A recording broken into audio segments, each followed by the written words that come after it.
الحمد لله وحده والصلاة والسلام على من لا نبي بعده وبعد. محترم سامعین و ناظرین، آج میں آپ کے سامنے ایک بہت ہی اہم حدیث پیش کرنے والا ہوں جو اللہ کے رسول صلی اللہ علیہ وسلم کی بہترین وصیتوں میں سے ایک وصیت ہے. امت کے لیے آپ نے جو وصیتیں کی، ان وصیتوں میں ان وصیتوں کی بہت زیادہ اہمیت ہے، جن کا بیان اس حدیث میں اللہ کے رسول صلی اللہ علیہ وسلم نے کیا ہے. نہایت ہی عظیم اور جلیل حدیث ہے، جس کے اندر کئی علوم کا، کئی امور کا تذکرہ ہے، جس کے اندر تقوی کا تذکرہ ہے،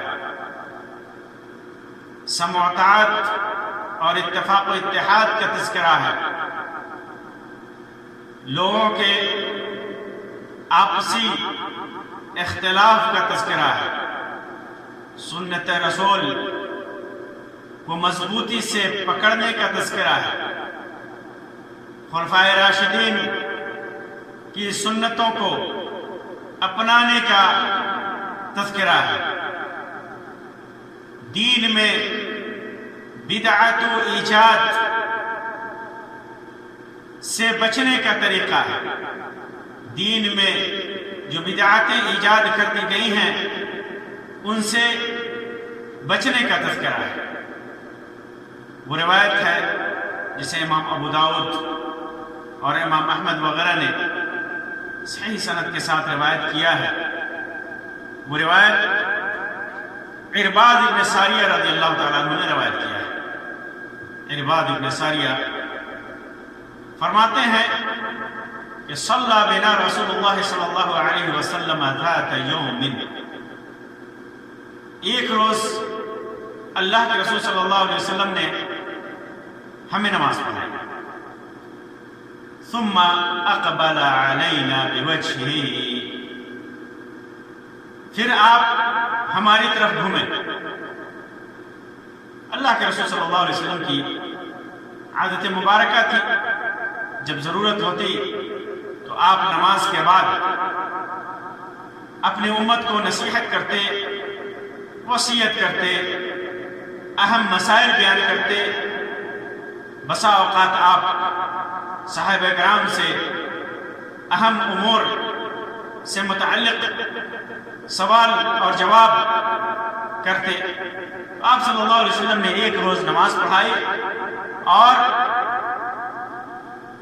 ہماری طرف رخ کیا، اور اس کے بعد فوعظنا موعظۃ بلیغہ، بہت ہی بلیغ نصیحت کی، بہت ہی بلیغ نصیحت کی، بہت ہی بہترین نصیحت کی، بلاغت سے بھرپور نصیحت کی. ایسی نصیحت کی کہ ذرفت منها العیون، آنکھوں سے آنسو نکل گئے. آپ صلی اللہ علیہ وسلم نے ایسی بلیغ نصیحت کی کہ آنکھوں سے آنسو نکلنے لگے، لوگ رونے لگے. اس نصیحت سے لوگ رونے لگے. وَوَجِلَتْ مِنْهَا الْقُلُوبُ، دل تھرا اٹھے. آپ کی اس نصیحت سے دل گھبرا اٹھے. زبان رسالت سے نصیحت ہو اور اس نصیحت میں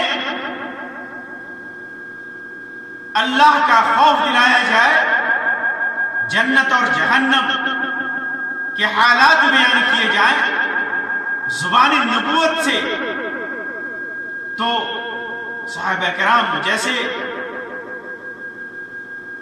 نیک اور اللہ والے لوگوں کے سامنے جب یہ نصیحتیں کی جائیں اور ان کے دل نہ تھرائیں، یہ کیسے ہو سکتا ہے؟ آنکھوں سے آنسو نہ نکلے، یہ کیسے ہو سکتا ہے؟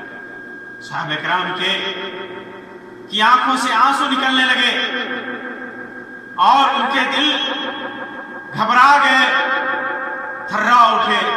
فقال رجل، ایک آدمی نے کہا، یا رسول اللہ، کأن هذه موعظة مودع، اللہ کے رسول صلی اللہ علیہ وسلم لگ رہا ہے کہ آپ کی آخری نصیحت ہے۔ مودع کہتے ہیں وداع کرنے والے کو، مودع کہتے ہیں وداع کرنے والے کو، جو چھوڑ کر جا رہا ہو، جو قریب المرگ ہو، دنیا میں جس کا وقت تھوڑا بچا ہو، ان قریب وہ اس دنیا سے چلا جائے گا، ان قریب وہ مر جائے گا۔ تو اللہ کے رسول صلی اللہ علیہ وسلم نے ایسی نصیحت کی کہ صحابہ کرام ایک طرف تو رونے لگے، ان کے دل گھبرا گئے، دوسری طرف وہ سمجھ گئے کہ شاید اللہ کے رسول صلی اللہ علیہ وسلم کی یہ آخری نصیحت ہے، یہ آخری نصیحت۔ یہ یہاں پر یہ بتا دیں کہ وہ نصیحت کیا تھی، اللہ کے رسول صلی اللہ علیہ وسلم نے کن باتوں کی نصیحت کی تھی، اس کا تذکرہ کسی بھی روایت میں نہیں ہے۔ کسی بھی روایت میں اس نص کا، وہ خطبے یا جو تقریر آپ نے کی تھی، جو نصیحت کی تھی، اس کا نص مذکور نہیں ہے۔ لیکن علماء نے، خاص طور سے امام ابن رجب حنبلی رحمۃ اللہ علیہ وغیرہ نے لکھا ہے کہ وہ نصیحت ایسی تھی کہ وہ ایسی نصیحت آپ صلی اللہ علیہ وسلم نے، ایسی بلاغت والی نصیحت آپ نے اس سے پہلے نہیں کی تھی۔ اسی وجہ سے صحابہ کرام نے یہ سمجھا کہ شاید یہ آپ صلی اللہ علیہ وسلم کی آخری نصیحت ہو۔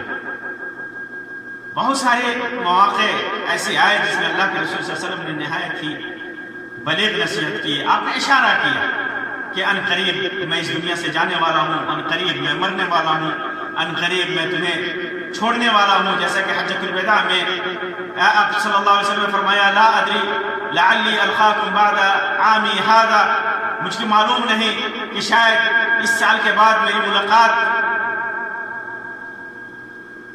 ہو یا نہ ہو۔ اسی وجہ سے لوگوں نے اس حج کا نام حجۃ الوداع رکھ دیا۔ پھر اسی طرح آپ صلی اللہ علیہ وسلم جب حجۃ الوداع سے مدینہ لوٹے تو ایک جگہ پر، خم نامی جگہ پر اکٹھا ہوئے، تو اللہ کے رسول صلی اللہ علیہ وسلم نے وہاں بھی نصیحت کی اور کہا، انما انا بشر مثلکم یوشک ان یاتینی رسول ربی فاجیب، کہ میں تمہاری ہی طرح ایک انسان ہوں، قریب ہے کہ میرے رب کے پاس، میرے رب کی طرف سے کوئی ایسا آدمی آئے جس کی بات میں مان کر اس کے ساتھ چلا جاؤں، یعنی میری موت ہو جائے۔ پھر اس کے بعد تمسک بکتاب اللہ وغیرہ کی نصیحت کی کہ اللہ کی کتاب کو پکڑے رہنا۔ اپنے اہل بیت کے سلسلے میں آپ نے وصیت کی، جیسا کہ صحیح مسلم کے اندر ذکر ہے۔ اسی طرح ایک اور جگہ ہے کہ اللہ کے رسول صلی اللہ علیہ وسلم ممبر پر احد کے شہیدوں کا ذکر کیا، 8 سال کے بعد، تقریباً 8 سال کے بعد آپ نے احد کے شہیدوں کا ذکر کیا، اور ممبر پر چڑھ کر کے آپ نے ایسی نصیحت کی جیسے زندہ مردہ سب کو وداع کہنے والے ہو۔ اور اس کے اندر آپ نے فرمایا کہ میں حوض پر جانے والا ہوں، حوض کوثر پہ جانے والا ہوں۔ پھر اس کے بعد آپ نے پوری نصیحت کی۔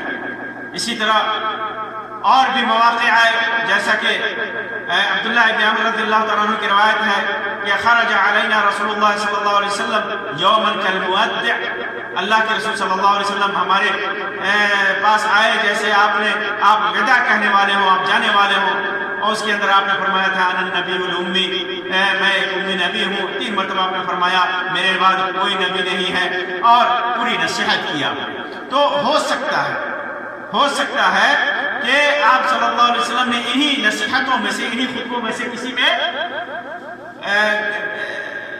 جب یہ باتیں کہی ہوں گی تو لوگوں نے کہا ہوگا کہ کأنہ موعظۃ مودع، ایسا لگتا ہے جیسے وداع کرنے والے کی نصیحت ہو، جیسے آپ دنیا چھوڑ کر کے جانے والے. تو ایسے ہی موقع سے اس آدمی نے کہا کہ یا رسول اللہ اوصنا فاوصنا، آپ دنیا چھوڑ کر کے جانے والے ہیں، آپ کی وفات ہونے والی ہے، آپ ہمیں وداع کرنے والے ہیں، دنیا سے آپ وداع ہونے والے ہیں، تو آپ وصیت کیجیے، ہمیں کوئی وصیت کیجیے. اللہ کے رسول صلی اللہ علیہ وسلم نے جو وصیت کی وہ بہترین وصیت کی. کئی چیزوں کی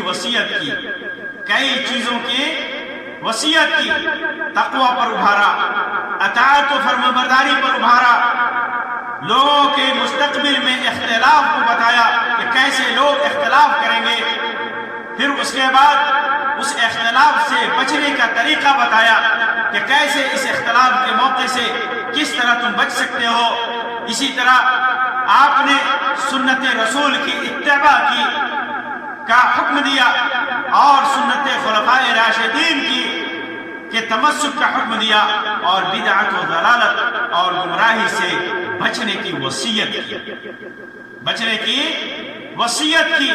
آپ صلی اللہ علیہ وسلم نے فرمایا اوصیکم بتقوی اللہ، میں تمہیں اللہ سے تقوی اختیار کرنے کی وصیت کرتا ہوں. یہ نبی کی وصیت ہے، اور یہ معلوم ہے کہ وصیت کا پورا کرنا، اگر کوئی انسان اپنے اہل خاندان کی وصیت کرتا ہے، کسی بھی چیز کی وصیت کرتا ہے اور اس کے بس میں ہے اور وہ نیکیوں کے سلسلے میں ہے، بھلائی کے سلسلے میں ہے، خدمت خلق کے سلسلے میں ہے، تو اس وصیت کا پورا کرنا اہل خاندان کے اوپر، وارثین کے اوپر واجب ہو جاتا ہے، لازم ہو جاتا ہے، ضروری ہو جاتا ہے. تو نبی اکرم صلی اللہ علیہ وسلم نے اپنی امت کو جو نصیحت کی، جو وصیت کی، اس وصیت کو پورا کرنا اس امت کے اوپر واجب ہو جاتا ہے. اور یوں بھی یہ وصیتیں ایسی ہیں جس کی تاکید قرآن و سنت میں جگہ بجگہ اللہ تبارک و تعالیٰ نے اور اس کے رسول صلی اللہ علیہ وسلم نے بیان کر دیا ہے، کہیں وضاحت کے ساتھ، کہیں تفصیل کے ساتھ، کہیں اجمال کے ساتھ، بغیر تفصیل کے بیان کر دیا. یہاں بھی اللہ کے رسول صلی اللہ علیہ وسلم نے وصیت کی، کہا اوصیکم بتقوی اللہ.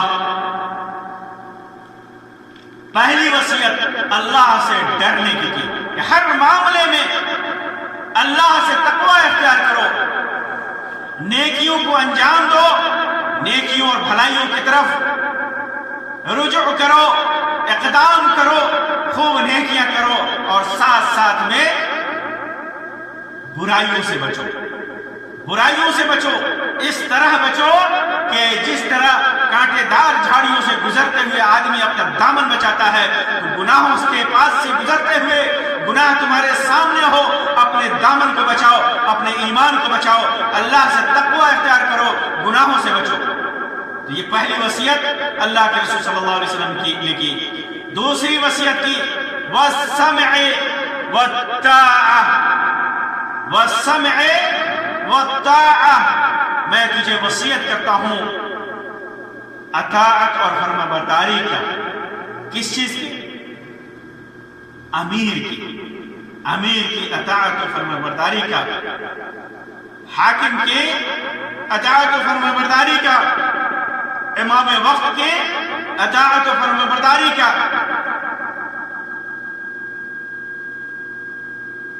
یہ ساری باتیں، ان ساری چیزوں کی میں تمہیں وصیت کرتا ہوں اطاعت و فرمانبرداری کی، امیر کی اطاعت، امام کی اطاعت کی. یہ اطاعت و فرمانبرداری جب انسان کسی کو حاکم بنا لے، امیر بنا لے، تو ہر حالت میں، چاہے حالات سازگار ہوں یا ناساز ہوں، اطاعت و فرمانبرداری ایک مسلمان کے اوپر لازم ہے، ضروری ہے.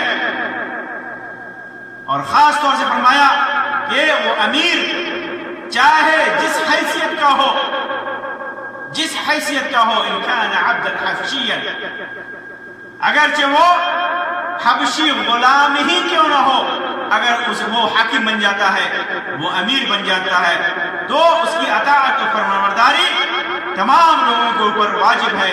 یہ نبی اکرم صلی اللہ علیہ وسلم کی وصیت ہے۔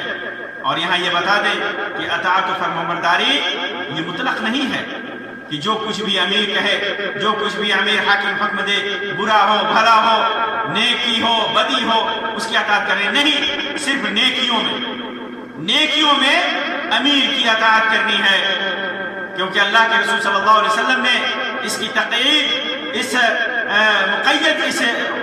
اطاعت کو مقید کیا ہے اللہ کے رسول صلی اللہ علیہ وسلم قرآن اور سنت کی موافقت کے ساتھ۔ اللہ کے رسول صلی اللہ علیہ وسلم فرمایا ایک جگہ کہ جب تک ما اقام فیکم کتاب اللہ، جب تک وہ اللہ تبارک و تعالیٰ کی کتاب کے احکام تمہارے اندر نافذ کرتا رہے۔ اور ایک حدیث میں ہے انما الطاعۃ فی المعروف، اطاعت بھلائی میں ہے، نیکی میں ہے، برائی میں نہیں ہے۔ کفر کی طرف لے جا رہا ہو، بددینی کی طرف لے جا رہا ہو، الحاد کی طرف لے جا رہا ہو، شرک کی طرف لے جا رہا ہو، بدعت و خرافات کی طرف لے جا رہا ہو، ظلم اور طغیانی کی طرف لے جا رہا ہو، اس میں اس کی اطاعت نہیں کرنی ہے۔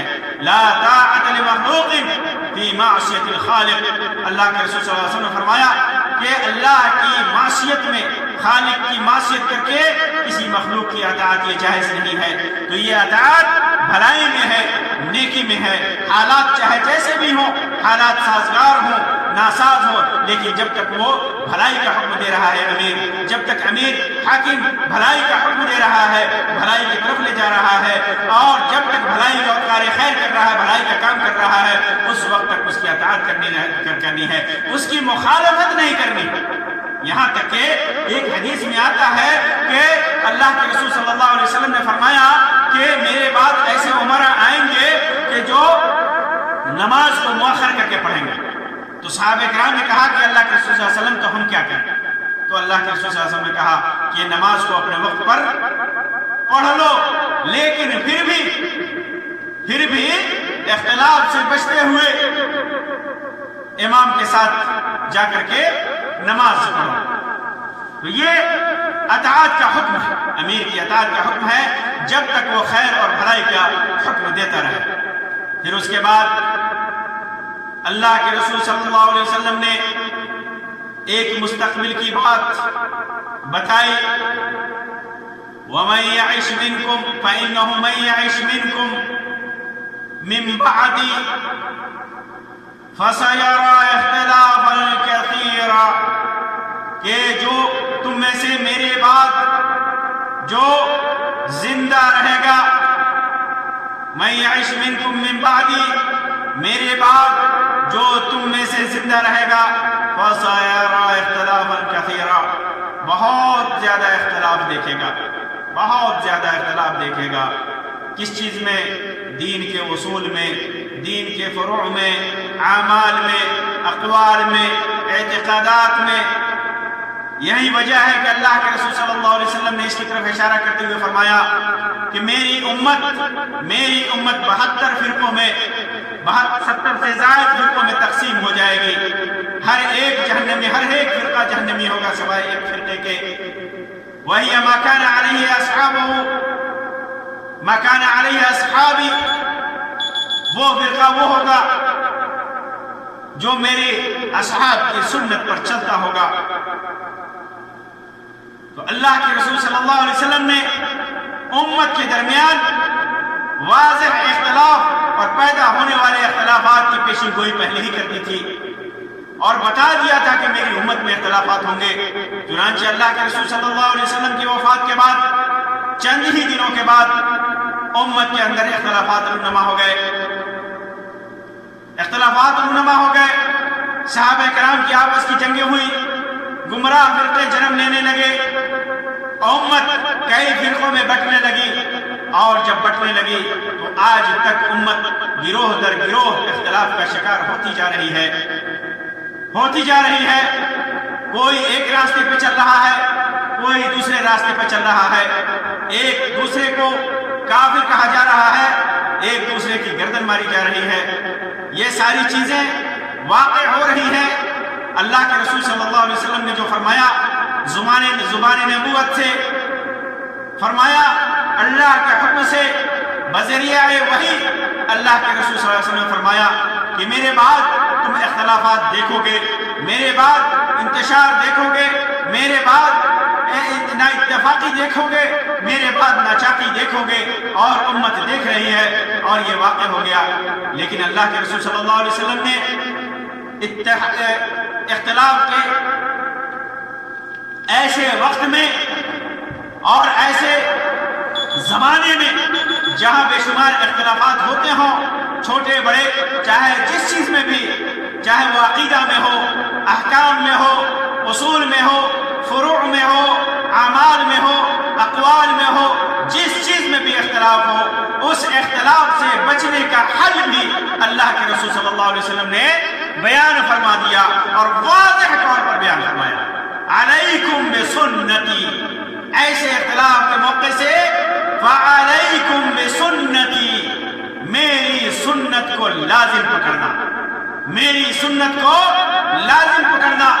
لہذا یہ اللہ کے رسول صلی اللہ علیہ وسلم کی وصیت ہے، اللہ کے رسول صلی اللہ علیہ وسلم کا حکم ہے کہ جب اختلافات رونما ہو تو سنت کو لازم پکڑنا، سنت کو مضبوطی کے ساتھ پکڑے رہنا، سنت پر پیش کرنا، سنت پر اس عقیدے کو، اس عمل کو، اس قول کو، اس فعل کو، اس معاملے کو، ان سارے امور کو سنت کے اوپر پیش کرنا۔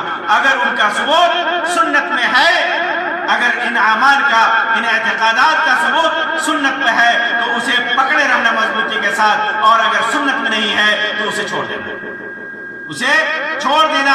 اور اگر تمہارے سامنے سنت کی وضاحت چاہیے تو سنت الخلفاء الراشدین المہدیین، خلفائے راشدین جو ہدایت یاب ہیں ان کی سنت کو بھی لازم پکڑے رہنا، ان کی سنت کو بھی لازم پکڑے رہنا، کیونکہ خلفائے راشدین نے اللہ کے رسول صلی اللہ علیہ وسلم کو سنت کو جتنا انہیں علم تھا، جتنی معرفت بھی تھی، اور صحابہ کرام سے مشورے کر کے انہوں نے اللہ کے رسول صلی اللہ علیہ وسلم کی سنتوں کو لاگو کیا تھا اور اللہ کے دین کو دنیا میں لاگو کیا تھا، روئے زمین پر اس کو نافذ کیا تھا۔ تو اس لیے ان کی سنتوں کو لازم پکڑے رہنا۔ اگر تمہیں اللہ کے رسول صلی اللہ علیہ وسلم کی سنت میں عاجزی نظر آتی ہے سمجھ میں، تو دیکھ رہے کہ صحابہ کرام نے کس چیز کو اختیار کیا، خاص طور سے خلفائے راشدین نے کس راستے کو اختیار کیا۔ تو خلفائے راشدین کا وہ عمل جو انہوں نے صحابہ کرام کے مشورے سے اپنے ثوابدید سے دنیا میں نافذ کیا تھا، وہ بھی سنت ہے، وہ بھی سنت ہے جس کی اتباع کا حکم اللہ کے رسول صلی اللہ علیہ وسلم نے دیا تھا۔ اور یہی نہیں کہ سنت کو لازم پکڑنے کا صرف حکم دیا تھا، بلکہ زور سے پکڑنے کا حکم دیا تھا۔ ہر حالت میں سنت رسول اور خلفائے راشدین کی سنت کو لازم پکڑنے کا حکم دیا تھا۔ فرمایا وَعَدُّ عَلَيْهَا بِالنَّوَاجِزِ، دانتوں سے کس کے پکڑے رہو، دانتوں سے کس کے پکڑے رہو، یعنی اتنی زور سے پکڑے رہو کہ تجھے زمانے کی گردشیں ہلا ڈلا نہ سکے، اتنی زور سے اللہ کے رسول صلی اللہ علیہ وسلم کی سنت کو پکڑے رہو کہ ساری دنیا کے سارے فتنے، ساری بدعات، ساری خرافات تمہیں اپنے دین سے، سنت کے اتباع سے ڈگمگا نہ سکے۔ اسی وجہ سے اللہ کے رسول صلی اللہ علیہ وسلم نے فرمایا کہ میری امت کا ایک گروہ قیامت تک دین پر ایسے قائم رہے گا کہ کوئی بھی چیز اسے ڈگمگا نہیں سکتی، اسے شاید صراط مستقیم سے ہٹا نہیں سکتی۔ لوگ افکار کے نام پر، دین کے نام پر، فقہ کے نام پر، مذہب کے نام پر، عقیدے کے نام پر مختلف گمراہیاں پیدا کریں گے، لیکن یہ شاہراہ سنت پر چلنے والا جو گروہ ہوگا اسے کوئی چیز اس کے قدم ڈگمگا نہیں سکیں گے۔ کوئی بھی عقیدہ، کوئی بھی فکر ان کا قدم نہیں ڈگما سکے گا، وہ ہمیشہ سنت پر قائم رہیں گے، سنت کی ترویج کے لیے، سنت کے اتباع کے لیے ہمیشہ کوشش کرتے رہیں گے۔ ان کی چاہے جتنی بے عزتی ہو، چاہے انہیں جتنا آزمائش میں ڈالا جائے، لیکن ان کے قدم نہیں ڈگمگائیں گے۔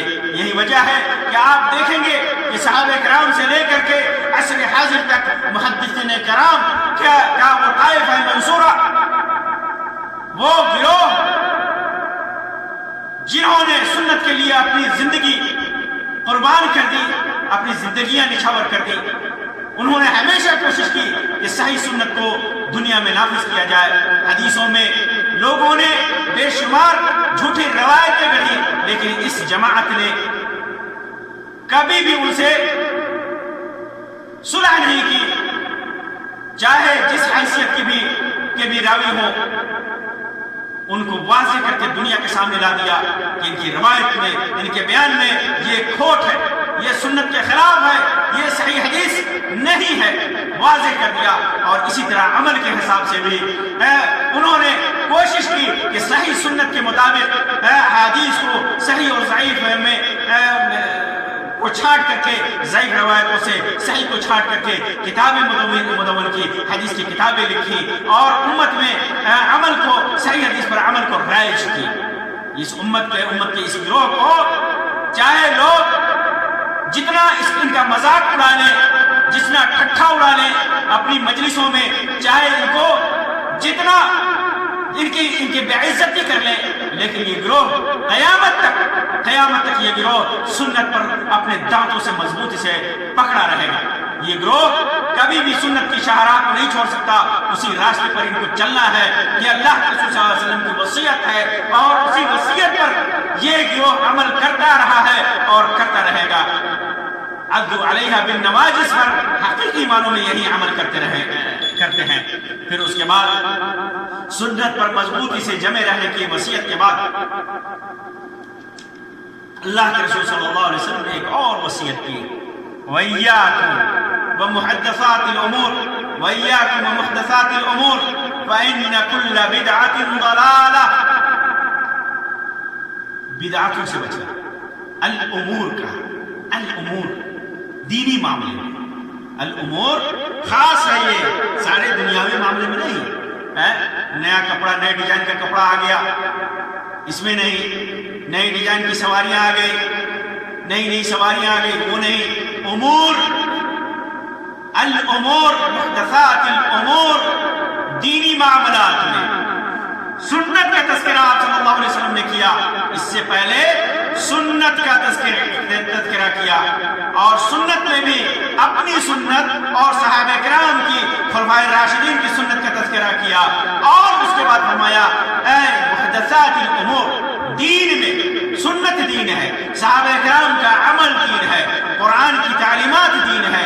ان تعلیمات میں، دین میں نئی ایجاد شدہ چیزوں سے بچنا، دین میں جو چیزیں ایجاد کی گئی ہیں جو سنت سے نہیں ہے، سنت سے جس کا ثبوت نہیں ہے، خلفائے راشدین سے جس کا ثبوت نہیں ہے، وہ ساری چیزیں بدعت ہیں، ان سے بچنا، بدعتوں سے بچنا۔ آج لوگ کیا کہتے ہیں کہ یہ بھی بدعت ہے، سواری گاڑی بھی، ریل گاڑی بھی، جہاز بھی، اور یہ بھی، وہ بھی بدعت ہے۔ انہیں اتنی بھی سمجھ نہیں ہے کہ اللہ کے رسول صلی اللہ علیہ وسلم نے جن چیزوں کا تذکرہ کیا ہے بدعت کے طور پر، اس سے مراد دین میں ہے، نیک عمل ہے۔ لوگ نیک سمجھ کر کرتے ہیں، ثواب سمجھ کر کے کرتے ہو، سنت سمجھ کر کے کرتے ہو، جبکہ وہ سنت میں نہیں ہے، صحابہ کرام کا اس پر عمل نہیں ہے، وہ چیزیں مراد ہیں، وہ چیزیں یہاں پر کہیں جا، ان چیزوں کا بیان ہے، دنیاوی چیزوں کا بیان نہیں ہے، پنکھے کا بیان نہیں ہے، ہوائی جہاز کا بیان نہیں ہے، کپڑوں اور لباس کا بیان نہیں ہے۔ ہاں، اگر اس لباس کو آپ عبادت سمجھ کر کے پہن رہے ہیں، تو دین سمجھ کر کے پہن رہے ہیں، تو یہ تو اس میں آ سکتا ہے، لیکن ستر پوشی کے لیے پہن رہے ہیں، اپنی ضرورت کے لیے پہن رہے ہیں، وہ دین نہیں ہے، وہ دین نہیں ہے۔ تو دین میں ایجاد کی ہوئی چیزوں سے بچنے کی وصیت اللہ کے رسول صلی اللہ علیہ وسلم نے فرمائی، اور یہ بھی فرمایا کہ دین میں جو چیز بھی ایجاد کی جاتی ہے وہ بدعت ہے، وہ بدعت ہے، گمراہی ہے، اور ہر گمراہی کل بدعت ضلالہ، فإن کل بدعت ضلالہ، ہر بدعت گمراہی ہے. کوئی بھی بدعت چاہے آپ اسے جتنا نیک سمجھ کر کے کریں، چاہے وہ جتنا ثواب والا کام سمجھ کر کے کریں، اگر وہ بدعت ہے تو بدعت گمراہی ہے. دین میں کوئی بھی چیز جس کا ثبوت قرآن اور سنت سے نہیں ہے، جس پر صحابہ کرام نے عمل نہیں کیا ہے، وہ بدعت گمراہی ہے.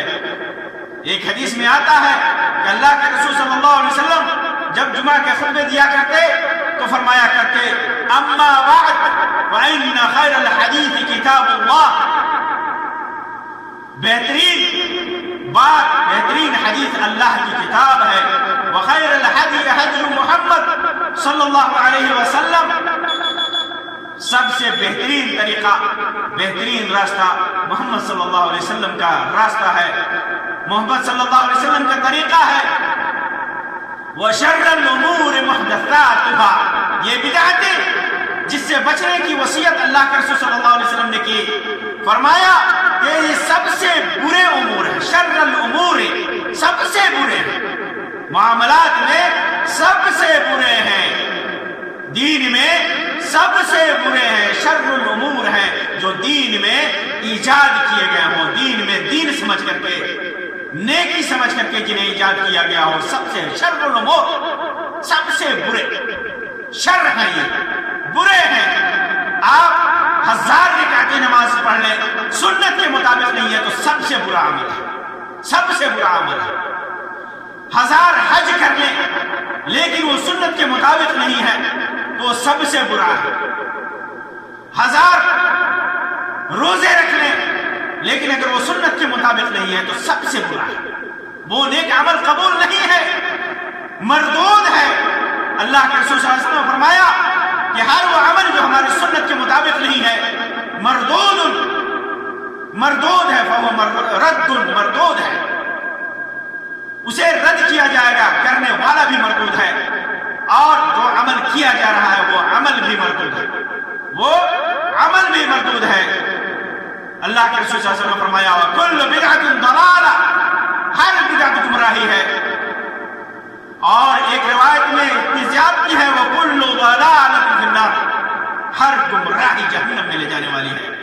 یہی وجہ ہے کہ اللہ کے رسول صلی اللہ علیہ وسلم کے سامنے جب یہ امت آئے گی قیامت کے دن حوض کوثر پر پانی پینے کے لیے، یہ امت آئے گی. غور کیجئے، یہ امت آئے گی.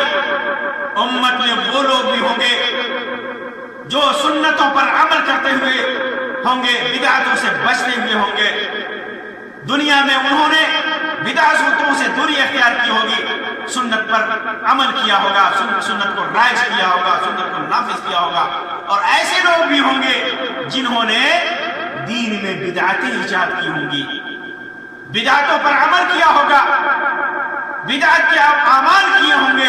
وہ لوگ بھی ہوں گے، سارے کے سارے آئیں گے کہ چلو ہمارے نبی حوض کوثر سے پلا رہے ہیں، یہ ایسا کوثر ہے جو ایک بار پی لے گا کوئی کبھی پیاسا نہیں ہوگا، اور نبی کے ہاتھ سے، اپنے نبی کے ہاتھ سے پینا ہے.